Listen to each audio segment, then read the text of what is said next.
This is a level 300 advanced workshop session on building secure global hybrid networks on AWS. My name is Anvesh Koganti. I'm a networking specialist SA here at AWS. We are really thrilled to have all of you here. Going over the agenda items, this presentation is going to be about 20 minutes. After that, you're going to get access to the hands-on workshop. We're going to start off with a bit of service overview. We're going to look at the networking component of this, the AWS Cloud WAN service, then focus on the security aspects, being AWS Network Firewall and Amazon Route 53 Resolve a DNS Firewall. After that, we're going to look at the workshop scenario. We do have 4 modules prepared for you folks. And lastly, we're going to look at some access instructions to get you access to the sandbox environments that we have spun up for you. Before I get started with the AWS Cloud WAN, with a show of hands, how many of you have heard about Cloud WAN, used it or read about it? Like maybe few folks, not a lot. I'm going to spend a bit of time giving a primer on Cloud WAN so everyone is up to speed on the service. And after Cloud WAN, I'm going to hand it over to Lawton to carry forward for the rest of the agenda. Cloud WAN is a managed wide area network offering from AWS. It allows you to build global networks in just a matter of minutes. And this is a relatively new service from AWS. We launched this in 2022. Transit Gateway and the VPC peering, those services have been there for quite a bit before Cloud WAN. The main idea with Cloud WAN is to leverage the AWS global backbone to the fullest. Not just to connect a few VPCs in a region or across multiple regions, but also to connect your on-premises data centers, your remote sites, your branch offices, all to each other using the AWS global backbone. And we are also simplifying the WAN networking aspect of it. So we are taking away a lot of complexity involved in setting up your networks, and instead we are replacing it with a centralized policy that you can interact with, where you can express your intent on how you want to build your network, and behind the scenes AWS deploys the network for you. It simplifies networking by a lot. Next up, segmentation. Networking and security go hand in hand, and global segmentation comes right out of the box with Cloud WAN. And lastly, coming to monitoring and visibility, Cloud WAN gives you a central place for you to manage and monitor all of your global networks on AWS. That's about the core concepts of Cloud WAN. Now let's look at some of the fundamental building blocks of Cloud WAN. Whenever you start with your journey with Cloud WAN, you spin up something called as a core network. That's the high-level construct that you see at the center, which is spanning multiple regions. So whatever deploys on your behalf is going to be within this particular core network. Starting your journey, how would you go about building a network? Everything you control in Cloud WAN is using a central network policy. This is a JSON policy, and it looks something like what you see on the right. So let's start off with defining what all regions you want your core network to be in. In this particular example, we are defining it to be in 3 regions. Once you have configured that, you deploy it. AWS builds the core network edges in each region for you. What are core network edges? These are essentially highly available regional endpoints that are spun up in each region. If you're aware of transit gateways, you can consider them as something of a managed transit gateway. But all of these core network edges are fully meshed and paired with each other. And there is dynamic routing using BGP already set up, so you don't really have to worry about configuring static routes to get cross-region traffic set up. Once you have your core network configured, now let's look at segmentation. Like I said, segmentation is one of the key aspects of Cloud WAN, and in Cloud WAN you can define multiple segments. So segments are essentially globally isolated routing domains. You can consider them again like a transit gateway route table, but spanning multiple regions. In this case, in the policy on the right, you can see that we have 3 segments, one for your production, one for your development, and one for your hybrid. So production and development are spanning all 3 regions that we have configured, whereas hybrid, you're selecting just for it to be in 2 regions. Once you have the segments configured, now let's look at the next component, attachments. Cloud WAN supports multiple types of attachments natively, starting off with VPCs. The way you connect your existing VPCs to your Cloud WAN core network is using a VPC attachment. This is highly available, and it is highly scalable as well. And secondly, we support natively connecting your SD-WAN appliances on AWS to Cloud WAN as well.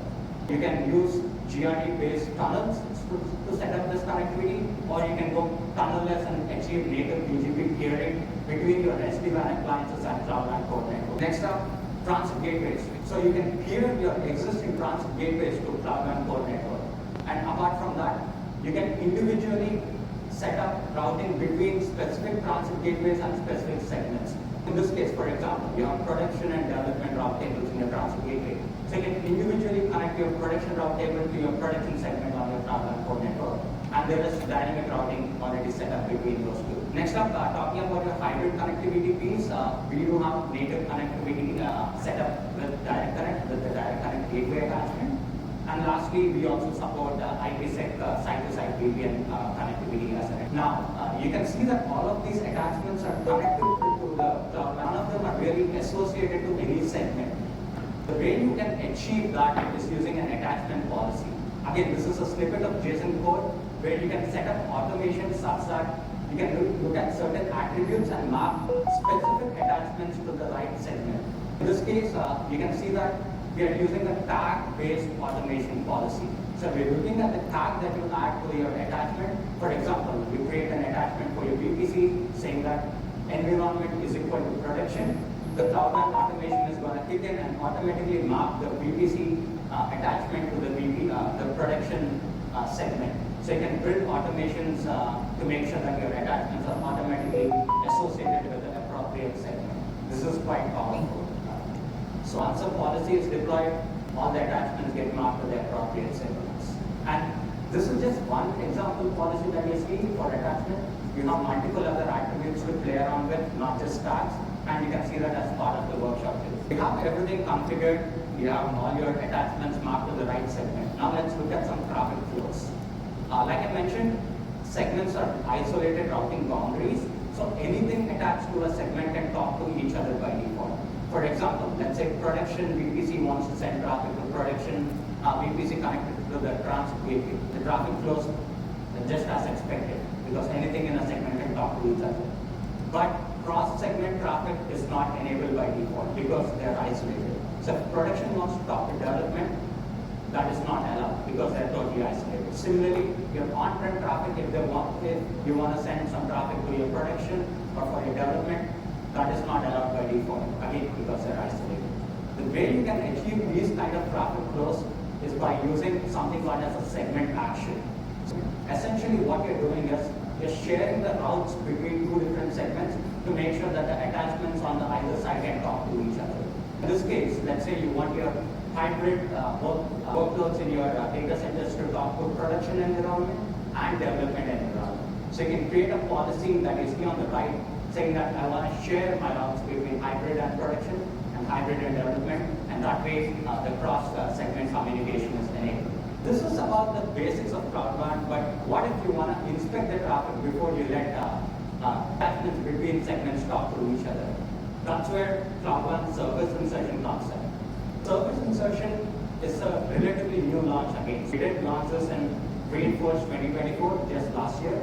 It simplifies creating centralized inspection architectures when using cloud WAN. Prior to this launch, you did have to go and add static routes to make sure that traffic is pushed to the network firewall stack that you have built and it gets inspected and goes to the appropriate destination. But with service insertion, we are again making use of the policy-driven framework where you express your intent on how you want to inspect your traffic, and cloud WAN behind the scenes goes and deploys all of the routing configuration needed to make that happen. There is no need of static routing whatsoever with service insertion. On with service insertion, to make that possible, we have launched another new construct called as a network function group. Essentially, you can consider this just like a segment, but it is purpose-built for you to attach your inspection-related appliances to it. So we're going to look at that in a visual in the next stream, but you can consider this almost like a segment, but purpose-built for your security appliances. And just because everything is configured for you on your behalf, doesn't mean that it's a full black box. You have full visibility into routes that are being added into your cloud WAN segments as well as network functions. Coming back to the architecture that we had before, new additions, we do have two different inspection VPCs at the bottom, one in each region. And within that, you could deploy your AWS network firewall or any of your third-party firewalls behind the gateway load balancer. The way you connect this inspection VPC to the cloud backbone network now is again using the network function group. So now the network function group is spun up. We are going to associate the inspection related VPC to the network function group. Now, talking about service insertion varieties, there are two actions that are supported, but I'm going to talk you through one of the examples here. Let's say you want your development traffic before it hits the internet to be inspected. So all egress flows out of your development traffic, a development segment needs to be inspected. Let's take that as an example and look at how the policy might look like. We're saying that traffic exiting the segment development, send it over to the network function group, and that's going to inspect and send it over to the internet or whatever is the final destination. That's how the policy is going to look, and the action to keep in mind here is send to. Once you have done that, you have deployed this policy, routing is automatically configured for you in the Cloud WAN core network, and this is how the traffic flow is going to look like now. The development VPC sends traffic to your Cloud WAN core network. It automatically has a route pointing to the inspection stack. Your network firewall will do the required inspection, and if it's allowed, it's going to send it over to the internet gateway. And the return traffic takes the same path. If the network firewall accepts the traffic, it's going to send it back to the Cloud WAN core network. That's going to automatically send it back to the direct network. All of this routing on the Cloud WAN level is taken care of just because you have defined a policy and expressed your intent. This is about egress traffic flows. We do also support east-west traffic flow, that is between the segments. Let's say your production needs to talk to your development, but you want this traffic to be inspected using your inspection stack. That is also possible, and that is possible with the help of send via action. I don't have a visual here, but as part of the workshop, you are going to be playing around with both send to and send via action. And I'm going to hand it over to Lawton for the next section. Common question that we hear from customers when talking about networking and networking security is, at the top we see the ingress path. We see most customers usually have a pretty good grip on that with something like ingress graph, or limiting the ingress connections to least privilege, and invalid 4443, things like that. But the two paths that we see most customers really overlooking or not putting a lot of emphasis on are the egress use cases, as well as the east-west, or VPC traffic. So these are the ones that we're going to be focusing on in the workshop today: potential risks, as well as with the east-west VPC communication, some potential risks that could occur there as well. So how we protect these at AWS, then it's going to be AWS network firewall, which I know has how many people familiar with network firewall. Just at a high level, network firewall is a highly available AWS managed service. It has a very flexible rule engine, the Inforce rule engine Suricata. The network firewall can also be used to perform IDS/IPS capabilities, intrusion detection, intrusion prevention, using the Suricata workers, which we source via third party. Usually just apply to your network firewall to add some of this IDS/IPS functionality. And then lastly, it will be cloud native. It's similarly with Amazon Route 53 resolved with DNS firewall. We'll be referring to it as DNS firewall. Highly available AWS managed service. Most customers we see with DNS firewall simply take advantage of the AWS managed domain lists. Essentially just domains containing malicious domains that you really probably never want your workloads to be communicating with. And recently, as of reInvent 2024, we resolved sophisticated DNS threats. Firewall Advanced actually uses machine learning and anomaly detection on the deployment. Kind of similarly to the time of what normal DNS traffic looks like within your environment. More advanced DNS tunneling, when DGAs comes through, DNS firewall will be able to detect that. And again, it's a cloud-native service, very easy to integrate with your VPCs. If anyone has used DNS firewall, just by the way we recommend that, it's quite easy to set. So for the actual workshop overview today, the situation here is that there was a compromised EC2 development environment. The red team was able to use that compromised EC2 instance in dev to actually gain unauthorized access to production customer data. The current scenario is there is really no network traffic is set up around the network firewall, but the firewall was configured to just passing all the traffic. So you guys are really able to do this with network policies. Dev is allowed to talk abroad by report. For the first task, you're going to secure the traffic from dev to prod. Stop that as right now. You can see everything is dev and talk to everything in prod. We kind of simplified it for the workshop. The only resources in prod are internal API, which then should be able to access, the sanitized database, which then should be able to access, and then the production database, which then should not be able to access. So as part of the workshop,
for the test strips, that's some baseline traffic testing on top. These are legitimate flows that show like we show the green, fine. So you know, those are the strict policies that we show those policies. Lastly, task 3 of security traffic for on-premise fraud. It's going to be pretty similar to module 1 of dental fraud, except it's going to be simulated with on-premises network. In reality, it's an actual EPC that we've designed it to simulate an on-premise office location with a call center. First off, set up a keyboard network and create a new segment on cloud called hybrid, in connection with the hybrid segment. We will enable inspection from your hybrid segment to your production. So say that's on-prem should only be able to access the internal web database. It should not be able to access the main database. But we have a test script here as well too. So we will scope down the access to least privilege and then class Module 4 is all about observability. So it's really just trying to look through the logs for modules 1 through 3. There's some really cool new dashboards. Maybe it's a cloud ramp with a really great dashboard. So we'll kind of walk through some cool pieces as well as that will find these traffic reports for relation updates. We'll go to the region out to the region to the region to us. So we can get some experience with that as well.